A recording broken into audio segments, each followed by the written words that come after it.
اگر کوئی بندہ نماز پڑھنے کے لیے آئے، یہ جو حدیث میں آیا عشاء اور مغرب کے درمیان ہے، لیکن عمومی طور پر اگر کوئی نماز پڑھنے کے لیے مسجد میں آنے کی خواہش رکھتا ہے، بھوک لگی ہوئی ہو اور کھانا سامنے ہو، تو اس کے بارے میں کیا کریں؟ تو نبی کریم صلی اللہ علیہ وسلم کی کئی حدیث مبارکہ میں آیا، ان میں سے ایک حدیث مبارکہ ہم پڑھ لیتے ہیں۔ وہ کیا ہے؟ حضرت انس بن مالک رضی اللہ تعالیٰ سے روایت ہے کہ نبی کریم صلی اللہ علیہ وسلم نے فرمایا کہ جب رات کا کھانا سامنے رکھ دیا جائے تو مغرب کی نماز سے پہلے کھا لو، کہ کھانا چھوڑ کر نماز کے لیے جلدی مت کرو۔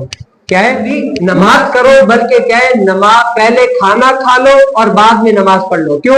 اگر آپ کھانا تیار ہے چھوڑ کر نماز کے لیے آ جائیں گے تو آپ اگرچہ نماز پڑھ رہے ہیں، لیکن آپ کا دل، ذہن، دماغ سب کچھ کہاں پر ہوگا؟ کھانے کی طرف ہوگا۔ اور اس کے بارے میں رحمت اللہ تعالی علیہ نے کیا خوبصورت فرمایا، امام اعظم نے فرمایا کہ نماز کو کھانا مت بناؤ۔ کیا ہے؟